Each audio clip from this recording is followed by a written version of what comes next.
This year, win up to 1,000 times your cash every game day only on Underdog. Just pick higher or lower on your favorite players' stats like touchdowns, goals, points, and so much more. Millions of fans from all over the U.S. have won over $1 billion on Underdog. Underdog is offered in 33 states across the U.S. And this season, Underdog will be running a special, promo, or bonus almost every single day. Don't miss out. Download the app and sign up for Underdog today using promo code ENDZONE. And you'll get a free pick as part of your first cash entry plus up to $1,000 in bonus cash when you deposit. Again, that's promo code ENDZONE. Cash in on every touchdown this season with Underdog. Must be 18 years or older and present in a state where Underdog Fantasy operates. 21 years or older in Massachusetts and Arizona. 19 years or older in Alabama and Nebraska. Terms apply. Void in Colorado. Concerned with your play? Call 1-800-GAMBLER or visit www.ncpgambling.org. In Arizona, call 1-800-NEXT-STEP or text NEXT STEP to 53342. In New York, call the 24/7 Hope line at 1-877-8-HOPE-NY or text HOPE-NY.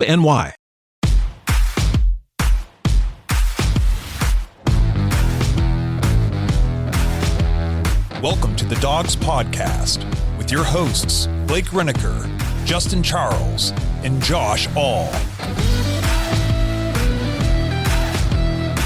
What's up, Browns fans? Welcome back to another episode of the Dogs Podcast. Josh All alone with you on a Wednesday. Back to my midweek updates after last week where I was supposed to be on vacation, wasn't on vacation, ended up being sick, and it was just a whole you-know-what kind of show of a week, but we're back. We are mostly healthy. You know how these kind of things linger on, but for the most part, we're doing good and actually feeling a whole lot better than the Cleveland Browns are right now because, again, we are going to continue the discussion of what is going on with this team, why is it so bad, can it be fixed, will it get fixed, all that kind of stuff. So let's move through some of these updates. We're going to talk a lot about Deshaun Watson today. There's been a lot of information coming out the last couple of days just simply based on film review.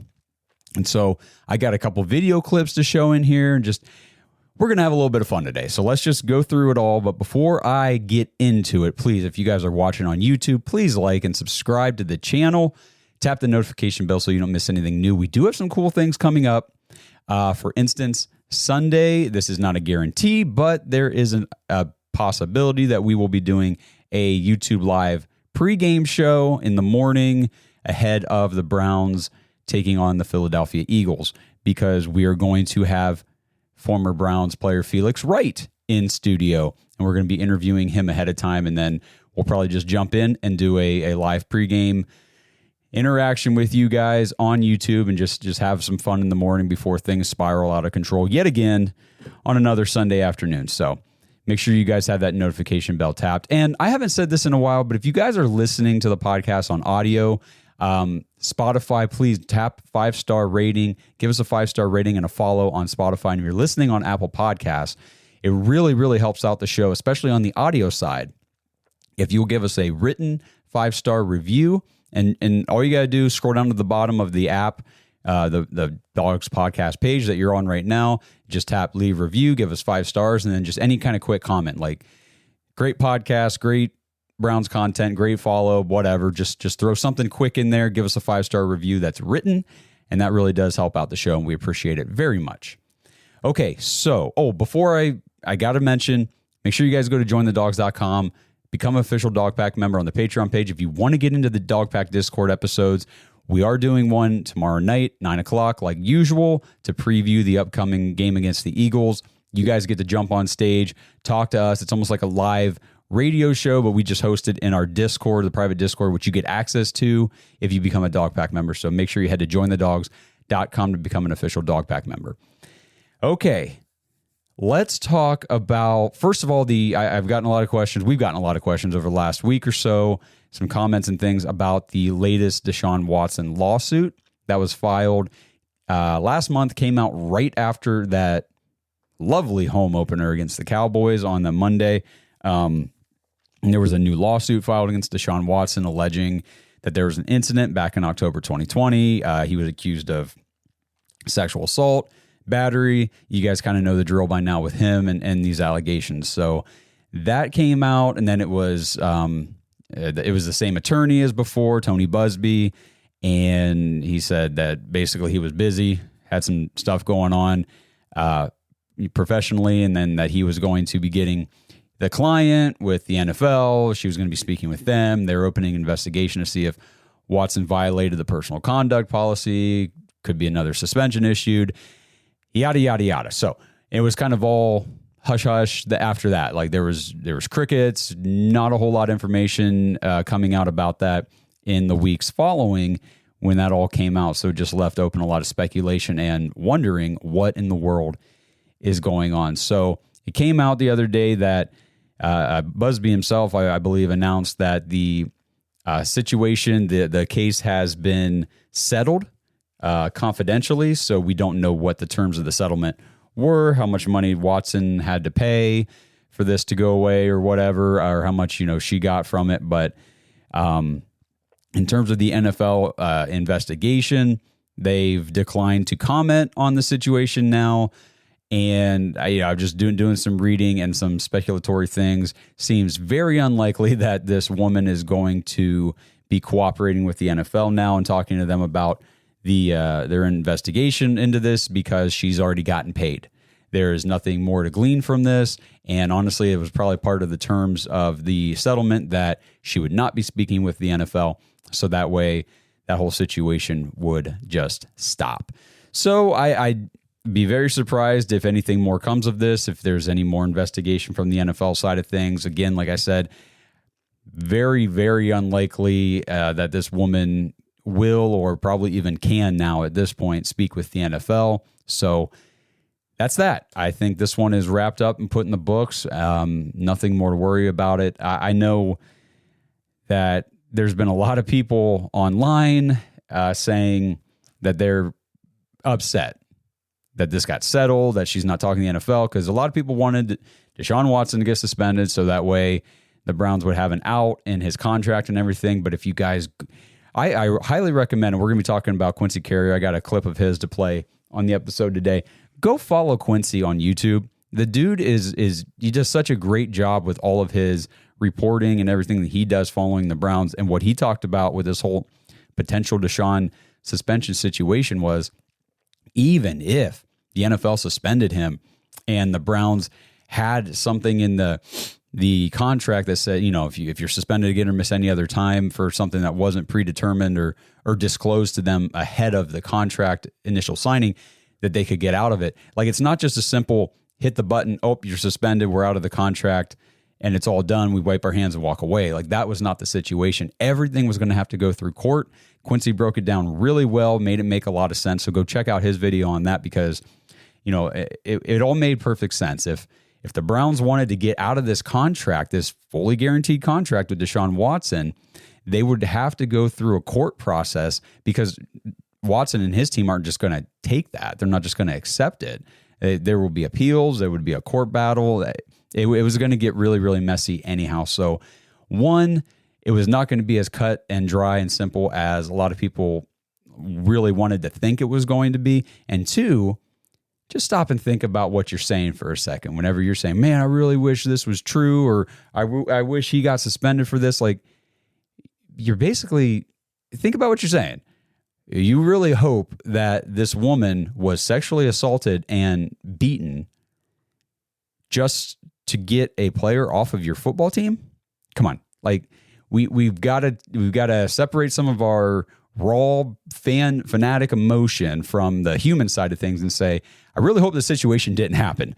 And I really hope it's not what she's alleging it is. And at this point in time, we'll never know, because it has been settled. So all we can do now is speculate, which I am not going to do, because I don't freaking want to. There's enough other bullcrap to talk about with Watson and this team. So I just wanted to update everybody on that lawsuit situation. And unless something crazy happens, which is never out of the realm of possibility with this team, this one should be pretty much cut dry and over. So, okay, let's move on here. I'm doing this Wednesday morning.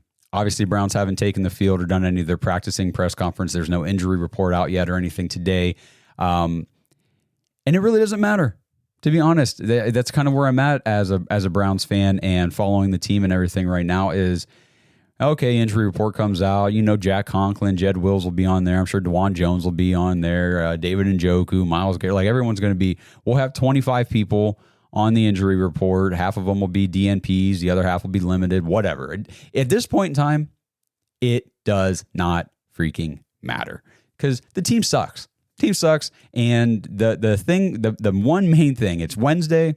We had Sunday night, Monday, Tuesday, and guess what? Not a damn thing has been changed yet. The Browns have not come out and said that they're Kevin Stefanski has not made the announcement that Ken Dorsey is going to call the plays on Sunday. They have not announced that Jameis Winston is going to be starting on Sunday. They haven't made any changes yet this week, so I expect no changes to happen on Sunday. The 32nd ranked offense is going to go out there and get their asses annihilated by the Philadelphia Eagles, who I just picked up in my one remaining fantasy league that does still do defensive plays. I made sure I bid and got the Eagles this week because they are going to have at least, on the low end, they'll get 5 sacks. There's a chance they get 10. There's always a chance you get 10 sacks against Deshaun Watson right now. So I don't want to sit here and just continue to berate him, but at the same time, that's pretty much how this is going to come across. I feel like we've been trying to explain this. I've been trying to explain to a lot of people on social media who they see the clips, they see our quick posts, and they don't actually watch the podcast like you guys do. You guys who watch the show know we have been the biggest Deshaun Watson supporters and believers for the longest time now. And we got invited to go to his 7-on-7 camp over the summer and sit down and interview the guy. Like, we have been his biggest supporters because, and I've got some numbers to back all this up, but we believed so much that he could take another step forward because of what we saw last season. And instead of a step forward, it has been like 5 steps back. And again, like I said, I got the numbers to back all this up. So I'm not just stating an opinion here. The numbers do prove exactly what we're seeing, what we're feeling. And now that we've got new information, we have to make new adjustments to our opinions, to our takes, and to our approach for how we want to see this team hopefully find some success moving forward. So, and again, if you've watched this show continuously, like we've been saying this from the beginning of this season, like the league worst offense that the Browns are putting out there on the field every week, it's not 100% on Deshaun Watson.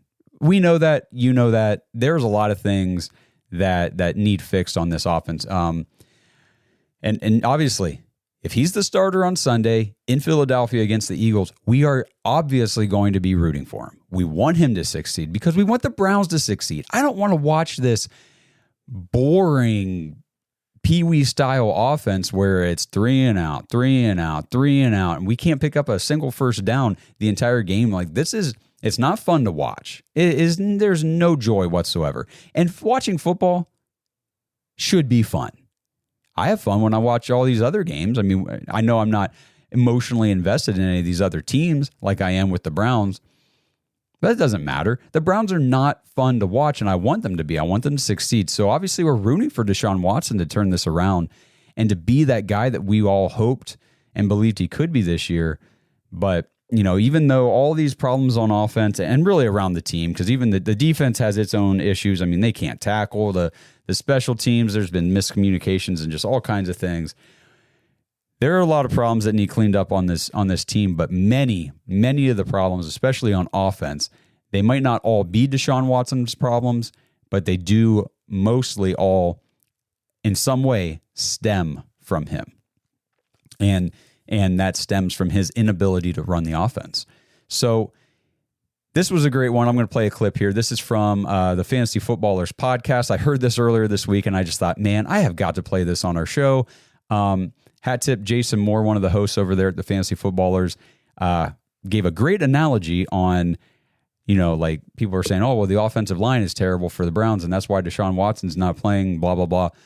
Just listen to what these guys have to say. I can already hear every single person listening to this show right now that wants to still apologize for the Browns will tell me their offensive line makes it impossible for Deshaun Watson to do anything competent. And on some level, that is a piece of the poop pie that is being baked in Cleveland. When you look and you see the corn, and you're like, that's what I ate. Oh gosh. That's like, okay, the offensive line is a part of that poop. I see it's the corn it's there in the feces of the Browns. Yeah, but the Browns' primary ingredient here in the is fecal matter. Deshaun Watson. Yeah. And at least half of his sacks are 100% on him. Yeah, he has a mindset that when the going gets tough, I'm going to hold the ball and run around. Right. Instead of get the ball out quick, adjust the offense, take off even. Listen to his coach, not walk off the field on a 4th down. So, I mean, right there, you guys hear it. This is an outside, these guys cover the entire league, every team and everything. So based on, they're not sitting here evaluating the Browns in depth every week like we are. This is their quick reaction to what they're seeing so far through the season. And this is what they take from it. I mean, I love the analogy that, the offensive line is just a piece of the massive poop pie that is the Browns offense. The offensive line is like the corn and the poop. You can look at your poop and say, yep, I had corn last night. Yeah, I do see that. But there is a lot more than just the corn there. And the rest of it, like they were saying, I mean, it's Deshaun Watson. I mean, it's all coming from his inability to get rid of the ball. He holds the ball way too long. And we're going to dive into here. Let me look at my notes and see. We'll get into this here in a little bit. I got a video clip from Quincy's film breakdown from Week 5. You guys have got to go watch the entire video. It's like 30 minutes, but I'm telling you, it's worth it. He breaks down. It's not like every single play, but it's a lot of plays. I don't know if it's every incompletion or whatever of Deshaun Watson from the game, but it's bad, guys. It is so bad. The film really does reveal a lot. So we'll get into that here in a minute, but the formula here for me, for us, for the show, whatever, I think the formula is it's pretty simple. If the Cleveland Browns are in any way, if even just a little bit at all, they are in any way serious about trying to win a football game, especially the one like coming up here on Sunday, they would bench Deshaun Watson and they would start Jameis Winston in Philadelphia.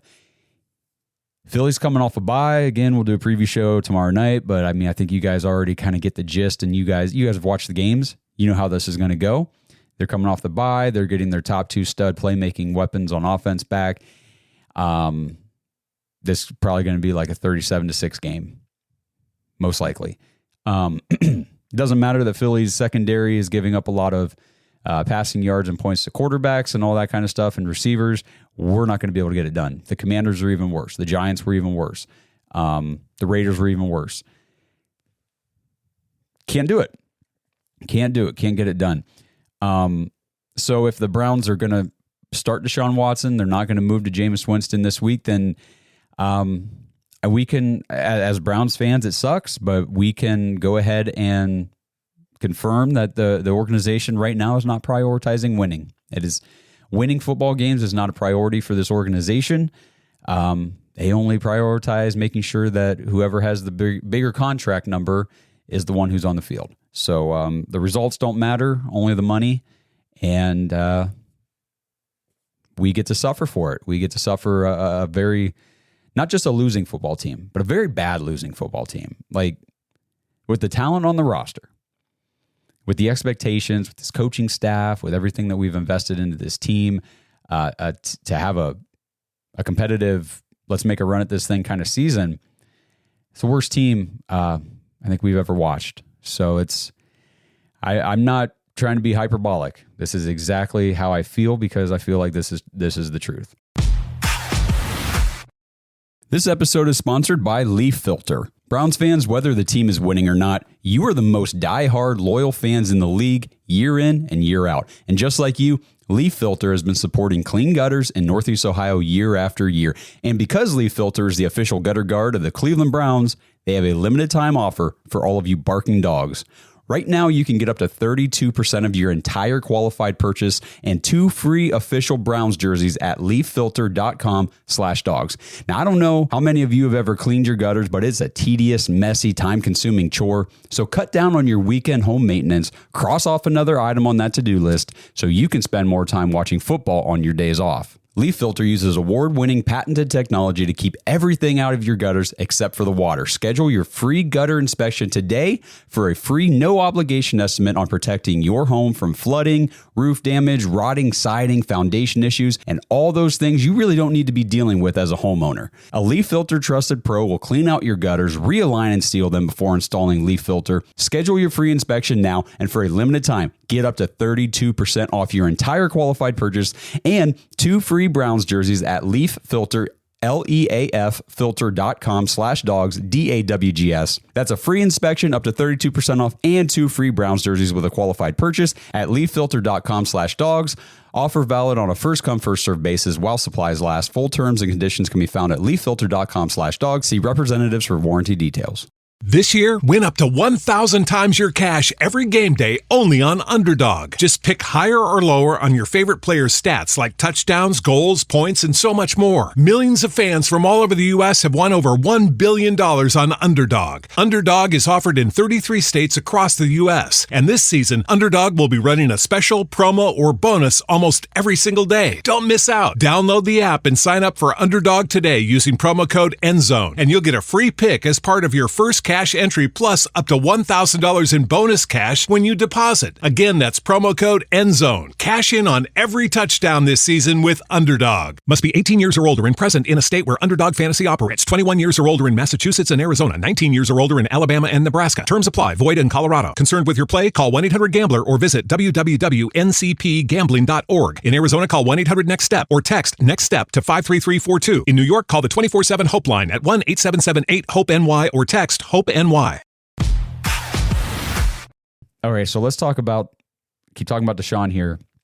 Like I said earlier in the show, we spent all off season. We were in a state of just the highest hopes for Watson because, number one, he's the Browns quarterback coming into the season. Like, we were getting on a lot of people online, just support the quarterback, because there's a lot of people that were rooting for the Browns to fail out of the gate just because they didn't like Deshaun Watson. It was like, I'll never root for the Browns to fail just because I don't like one player. Okay? That's not how this works.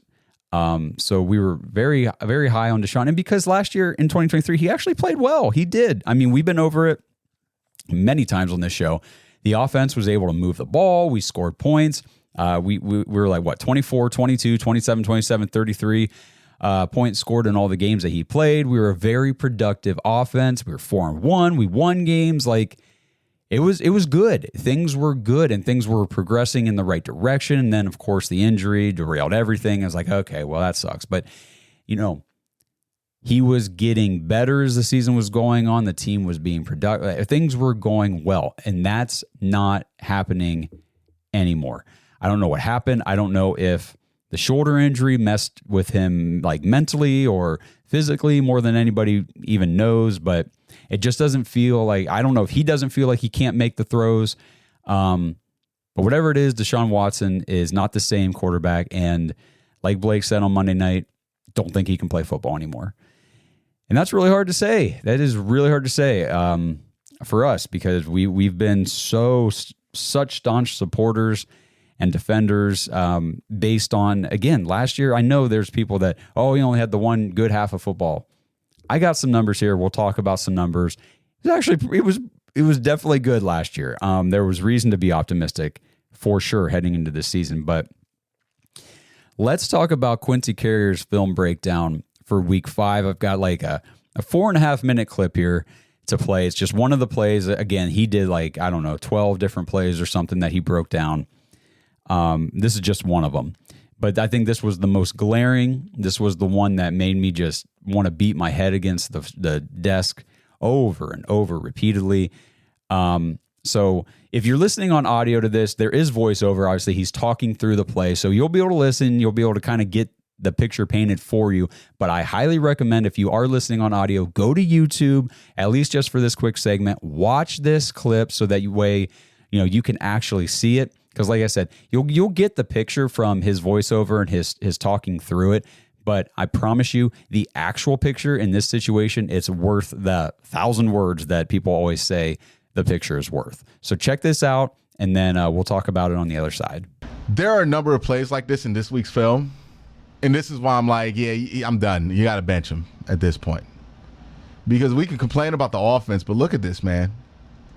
There's so many open wide receivers on this play. So right here, I believe that's Cedric Tillman. He releases to the flat after he chips. Bam, wide open. All right, let's bring it back. Let's run it back to the top. Okay, let's look at, is this guy running a route? Let's see if this guy runs a route. Let's see if he's open. I think he will, and I think he is open. Let's see, right here. The chip release. Bam, wide open. But hey, it's 3rd and long. Maybe you want to get a first down. I'm not mad at that. See Jerry Jeudy, right? He's a deep threat. Let's see if he gets open right here. What's Jerry Jeudy running? He's running an in or a backside dig. Right? He's running there. Let's see if he gets open versus this too high look that the Commanders attempt to run here. See, he gets a nice little press, and bam, he's open. He's open. Ball's not out yet. That's open right there. Oh, yeah. That's wide open. And that's a first down. It's first down right there. Cool.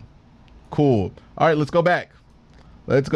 Hey, let's see what Jordan Atkins is doing. He's running a 9, I believe, right? Because that would make sense. This is basically dagger on the backside of this play, where you're running a backside dig and then you're running a 9 over top of it to try to leverage guys. And it really does work versus cover 2. It's a 2-beater. You get that here, and yes, he is open, actually. This play worked fantastically. You have to dig open if you want it. You can take this little seam shot here if you want it, if you're really good at quarterback. You have this play open here, this play open here, but let's see where Amari Cooper is to see if there was an opportunity for Deshaun Watson to make a play to Amari Cooper. He is running what is called a corner route. You know what a corner route is. It's one of the most popular routes in all of football. Looks a little bit like this, right? Let's see if that gets open here for Deshaun Watson. And yep, it's open right here. Little bit of a tougher throw, right? But it's open. That's space. He couldn't have been wrong if he threw the ball on this play.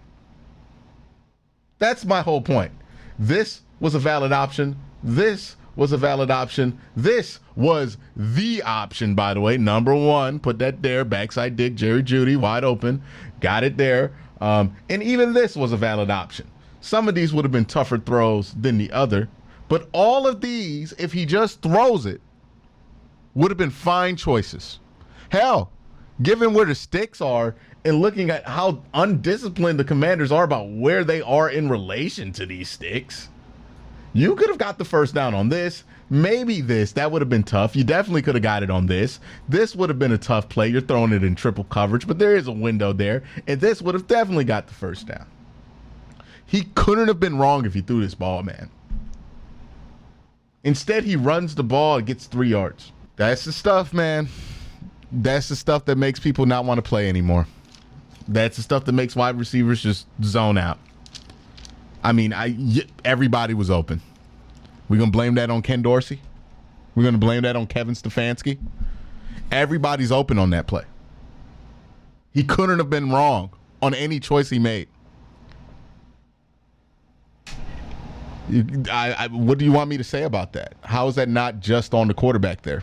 I mean, he got protected. Let's run it back. I want to make sure the protection was good, right? He got protected. Bam. Clean pocket. He decides to leave. Pocket's clean as hell.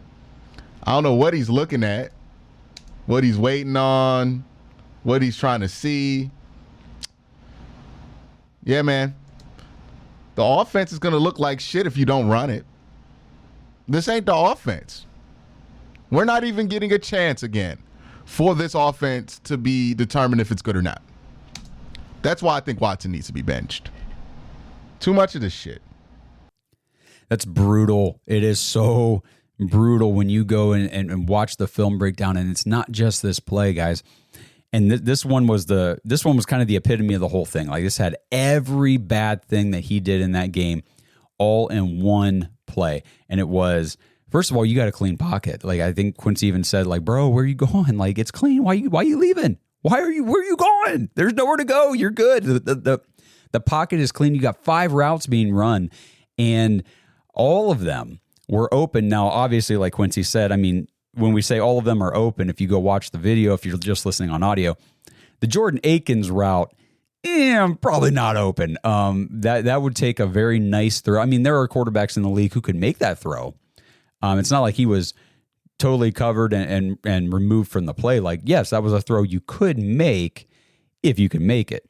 But the other 4 routes, the Jerry Jeudy dig route on the backside was the one that I'm just like, you got to be kidding me. Not only was it a first down, it was way beyond the sticks, and it would have been a big play.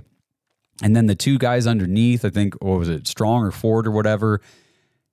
It's maddening. It's maddening to see that there, and this, again, it's not just this play. Please go watch his whole film breakdown.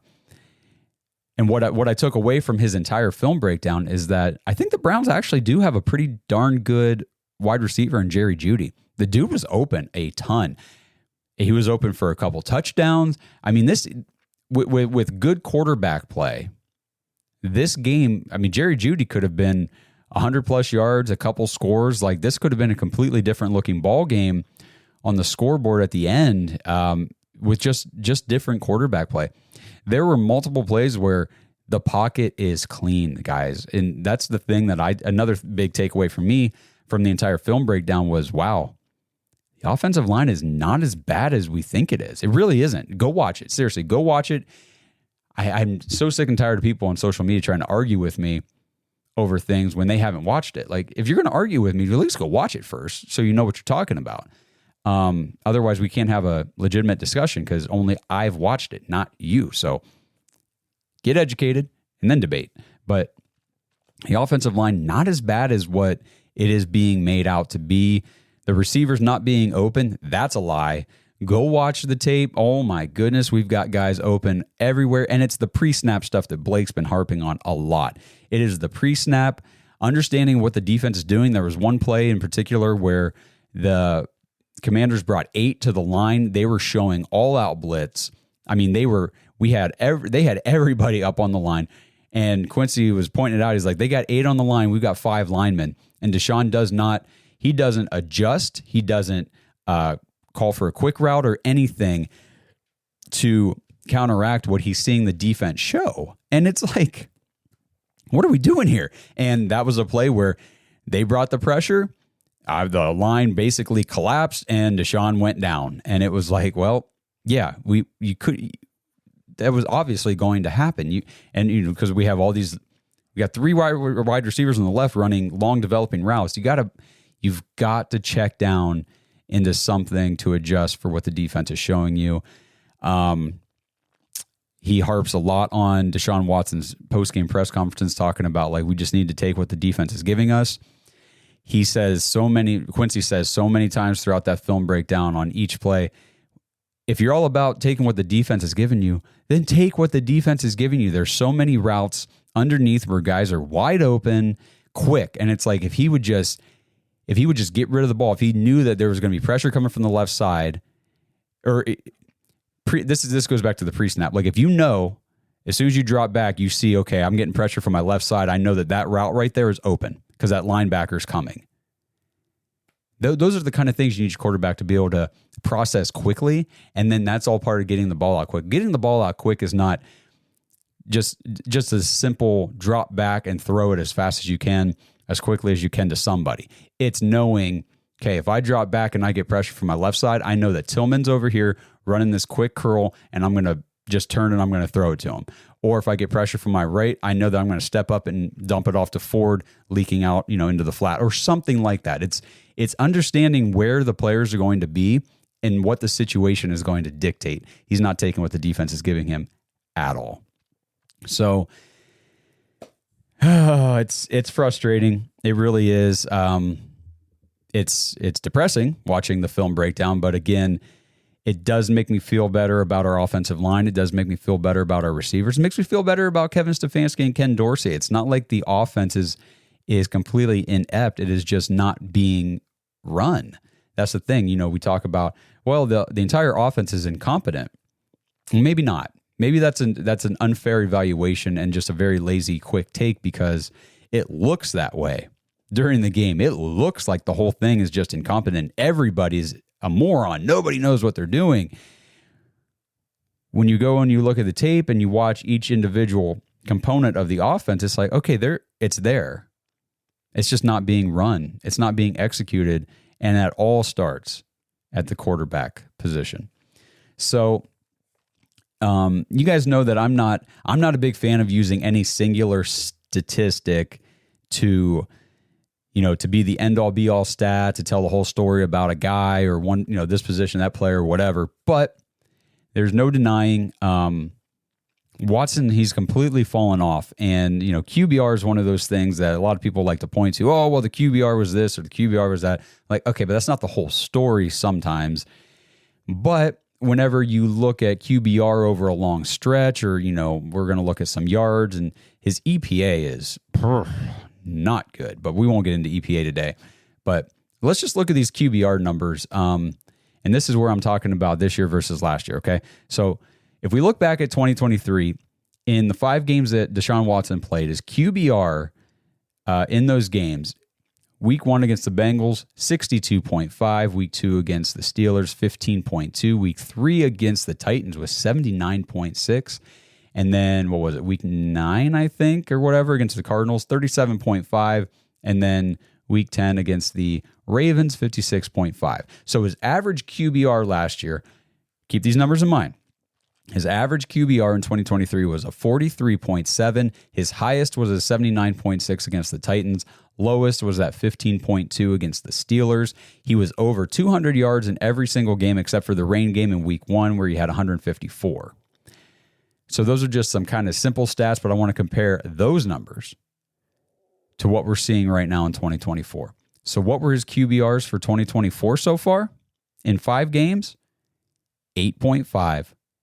40.3, 25.7, 29, and 8.3. 2 weeks with single-digit QBRs. His lowest last year, if you guys remember, what I said was a 15.2. His lowest this year was 8.3 and 8.5. His average QBR last year was a 43.7. His average this year, 21. 21 QBR over the first 5 weeks is the lowest in the entire league. It's lower than Will Levis. It's lower than Anthony Richardson. It's lower than Bryce Young. He is the worst QBR in the entire league.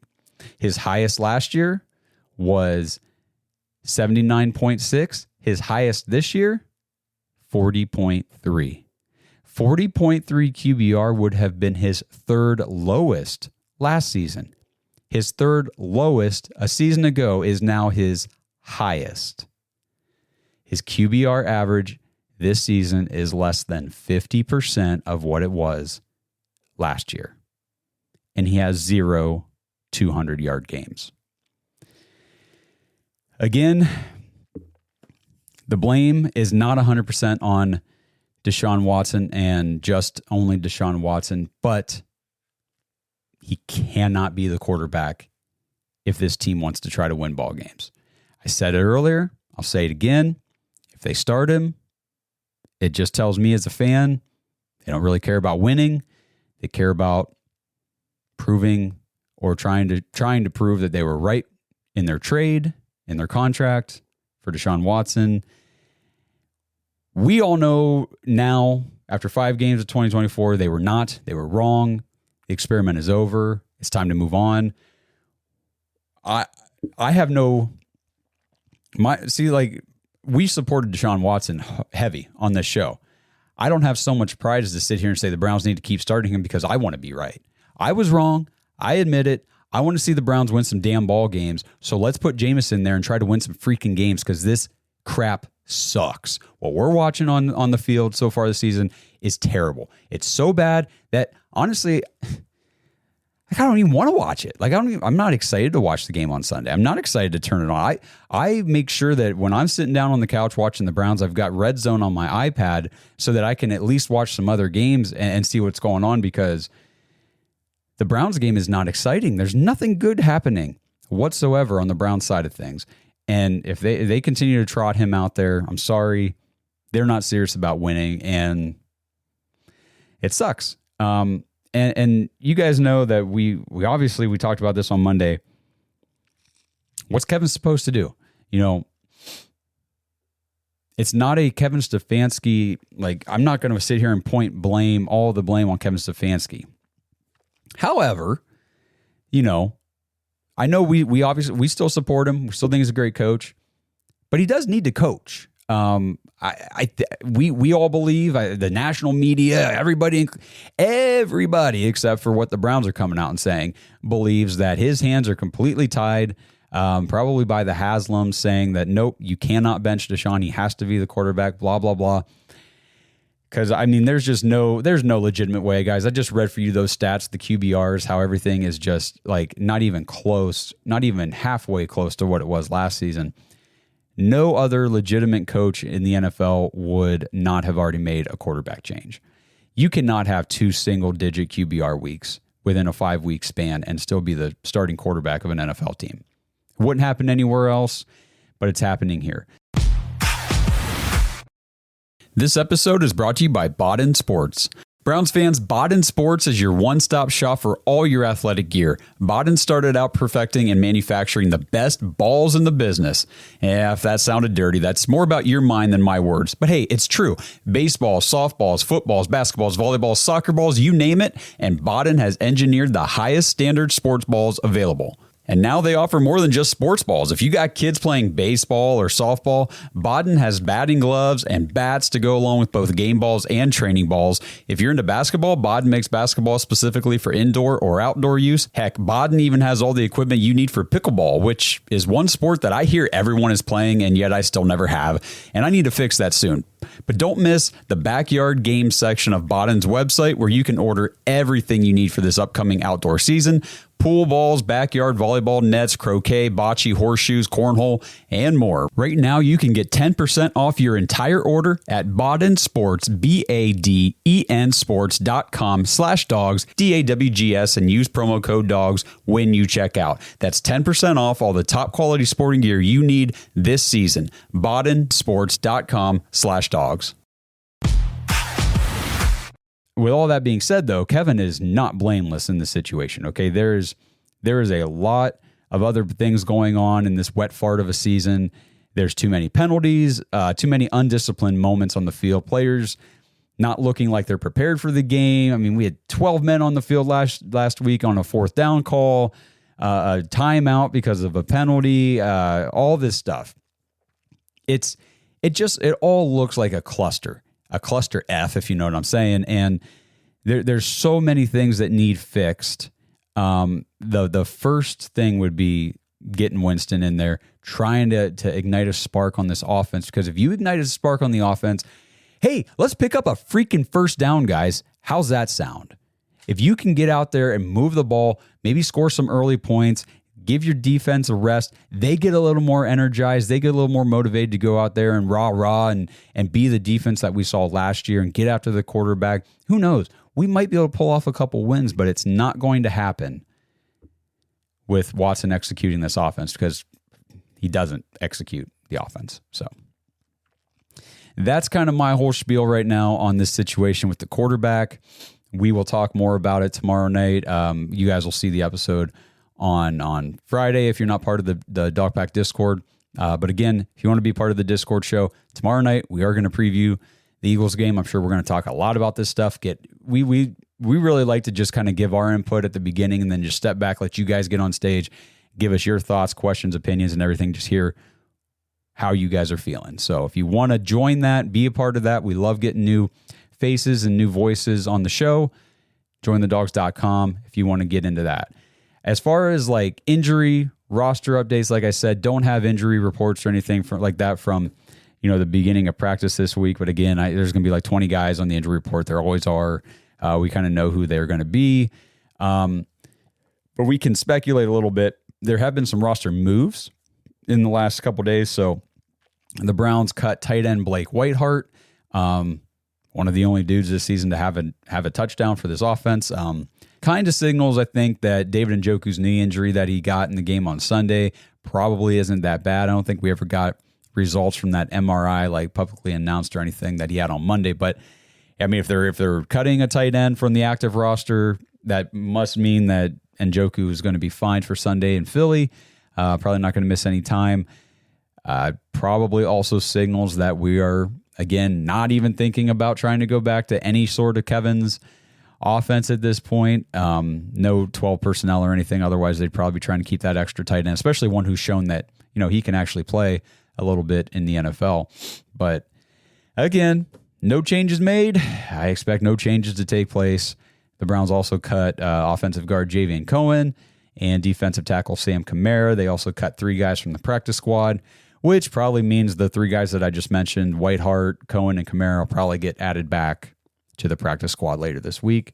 So nothing major there.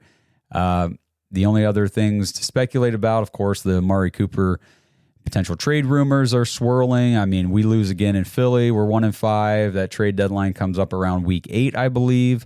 We'll be heading into week 7 at 1-5, going against the Bengals at home. That's going to be nasty.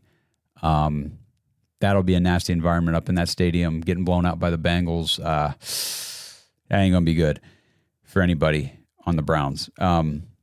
Amari Cooper, my expectation is, if you love Amari Cooper and he's one of your guys and you enjoy watching him play for the Browns, don't miss too many plays on Sunday, because I don't know how many more games he's going to be in Cleveland. There are other teams in the league that could use a top-end wide receiver, which Amari Cooper still is, I do believe, and they will trade for him because other teams are serious about winning football games, and the Browns clearly are not, unfortunately. So it sucks. It is very disheartening. I've said this to so many people over the last couple of days. People say, well, you guys are just flip-flopping on your takes. You guys were all about Watson. Now you're not. You guys are blaming Dorsey, and now you're blaming Watson. And, we get new information every week as we watch more games and as we evaluate film and do those types of things. And obviously, as we acquire new information and the Browns give us new things to look at and new numbers and stats to evaluate, we adjust our opinions and our takes and what we're seeing from the team. And I've said to so many people over the last couple of days, you don't know. If you guys are following the show, you guys have been with us for a long time. You've seen the progression of what we've been doing here with the podcast, so you get it. But people that just kind of float by our posts and stuff on social media, I keep telling them, you guys just don't understand how much time and effort and money we pour into this podcast to make this possible, to follow this team. The kick in the nuts that is the Brown season so far is especially hard and brutal and vomit-inducing for us, because there's a lot of casual fans out there, and I'm obviously not talking about you guys, but a lot of casual fans out there who, when the going gets tough, the TV gets turned off, the radio gets turned off, they move on. They just, all right, I'll just watch the Browns next year. They are not the diehard fans that we are and that you are.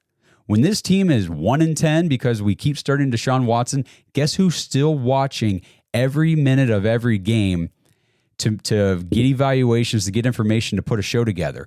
We are. Guess who's still going through the numbers and looking at things the entire season and not just turning it off because we're fed up? Us. This is what we're doing. And it's the first season that we've had like this as a podcast. Obviously, we've been Browns fans our entire lives, so this is familiar territory for us. But the content coming out, you'll probably see a little bit of a difference because that's what the Browns are providing for us, unfortunately. So, like I said, it is a kick in the nads, man. It is rough in the streets for Browns fans. And until the team makes a change or decides to try to win, just very, very unrealistic to expect anything else. But we will be with you guys all season, like I just alluded to, because we're not going anywhere. We love the Browns. We love the team. We may not be big fans of what the ownership is doing right now, assuming that they are forcing the Browns to start Deshaun Watson, which, again, ownership dictating the quarterback situation? Have we seen this before? Yeah, baby. This is the same song and dance, but we know this one. We know this move. We've got the, what was it, Ray Farmer phoning down, texting down to the sideline, telling Mike Pettin to get Johnny Manziel in the game or whatever, and then we get, penalized for all that kind of stuff. This team has done dumb shit before. They will do dumb shit again, and I'm sure they are right now, unfortunately. So I don't know, guys. Hang in there. Hang with us at least. We're going to try to at least provide you with some entertaining reactions to what this team is doing. We are just as flustered and frustrated as you guys are. And if you're frustrated and you want your voice on the show, you can always leave a voicemail. We love playing the voicemails, especially on the reaction shows on YouTube live on Monday nights. You just go to thedogspodcast.com, tap leave voicemail in the drop-down menu or the top menu bar, whichever your phone, computer, wherever you're on, and just record a voicemail. You just do it right there on your device. You don't have to call or do anything. You just tap the option on your phone, leave a voicemail, record it. You can play it back. Make sure you like how it sounds. If you don't, you can erase it, try again, whatever. It's up to you, but we love hearing from you guys. We love hearing new voices all the time, and we love all of our callers who have been consistently providing us with your thoughts and feedback throughout the years. So again, this show just continues to grow because of you guys. You guys are the best audience in the world. We love doing this for you, and there's a lot of turmoil a lot of tension amongst Browns fans right now. There's a lot of people that want to blame Deshaun. There's a lot of people who don't. There's a lot of people who want to blame Kevin. There's a lot of people who don't. There's a lot of people who want to do this and that and the other. And all boils down to the team is a mess right now. And we're all in this together as fans. So let's not attack and destroy each other. Let's turn this thing around and put some heat and pressure on this team and say, we are not going to accept just phoning it in 5 freaking weeks into the season. Give us competitive football. We've got a damn good roster. I want to see some wins. The division is not by any stretch locked in. The Steelers have dropped a couple. The Ravens are up and down. They're up right now, but they were down. The Bengals are still 1-4, just like us. There is still room for this team to win games and try to make some sort of push. I mean, teams are going to get injured. Teams are going to lose games. The Bills look like a shell of themselves the first couple of weeks. It's not over. And that's probably the thing that pisses me off the most about the Browns right now is we're 1-4 and we've dropped some games we should have won. It's not over. The season is not done yet. We could still fight for this. Could you just fight for this? I mean, come on. This is it's so frustrating as a Browns fan. Just try to win the games. Try to win a game. Okay. Before I get too emotional about it and just start screaming, yelling, hollering, I'm going to wrap this thing up. Appreciate you guys for tuning in, as always. Help us out, share the video around your social medias and everything. If you like the content and all that kind of stuff, tell your friends. And again, if you want to be on the Discord show tomorrow night with everybody, jump into jointhedogs.com, join the Patreon page, get access to the private Discord, hang out with diehard Browns fans all week long. It is a great place to be, especially if you just want to get in there and vent your frustrations with like-minded people. It's a great place to be. So we appreciate you guys. Thanks again for tuning in. And until we talk to you guys on the preview show, let's go Browns. Thanks for listening to another episode of the Dogs Podcast. Make sure you subscribe on YouTube and follow us on Twitter at the Dogs Podcast. Get your thoughts on the show at thedogspodcast.com.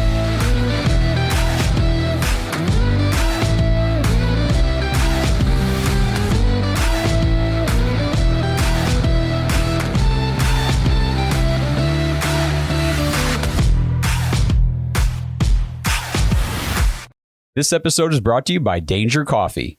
Browns fans, we talk about how Danger Coffee is made free from mold toxins that are in 45% of the world's coffee, but that's not all that Danger Coffee has to offer. Mineral and nutrient deficiencies are a big deal. They make you feel sick, tired, stressed, and they can give you brain fog. These deficiencies negatively affect your immune system, your digestion, sleep, metabolism. Have you ever wondered why you get an initial burst from your coffee, but then you get that little crash not long after? Danger Coffee's patent-pending process remineralizes your body with more than 50 trace minerals and electrolytes, leaving you more energized, engaged, powerful. These micronutrients enter the cells to boost performance. They bind to toxins to provide detoxification support. I know that sounds like a lot, but the bottom line, guys, is minerals matter, and most of us really don't get enough of them on a daily basis. Danger Coffee delivers micronutrients, plus it gives you access to the minerals you already have. Head to dangercoffee.com, use our code DAWGS, DAWGS, for 10% off your order, and that code can be used over and over, so you get 10% off every order you make using code DAWGS. It's time to start every day off with a cup of coffee that gets you going and actually keeps you going. dangercoffee.com, code DAWGS. This year, win up to 1,000 times your cash every game day only on Underdog. Just pick higher or lower on your favorite players' stats like touchdowns, goals, points, and so much more. Millions of fans from all over the U.S. have won over $1 billion on Underdog. Underdog is offered in 33 states across the U.S. And this season, Underdog will be running a special, promo, or bonus almost every single day. Don't miss out. Download the app and sign up for Underdog today using promo code ENDZONE, and you'll get a free pick as part of your first cash entry, plus up to $1,000 in bonus cash when you deposit. Again, that's promo code ENDZONE. Cash in on every touchdown this season with Underdog. Must be 18 years or older and present in a state where Underdog Fantasy operates. 21 years or older in Massachusetts and Arizona. 19 years or older in Alabama and Nebraska. Terms apply. Void in Colorado. Concerned with your play? Call 1-800-GAMBLER or visit www.ncpgambling.org. In Arizona, call 1-800-NEXT-STEP or text NEXT STEP to 53342. In New York, call the 24/7 Hope line at 1-877-8-HOPE-NY or text HOPE-NY. O'Reilly. Need a little help? O'Reilly Auto Parts can help. Need advice? We've got advice. No matter what you need, we have thousands of professional parts people doing their part to make sure you have it. Exceptional customer service. Just one part that makes O'Reilly stand apart. The professional parts people. O'Reilly.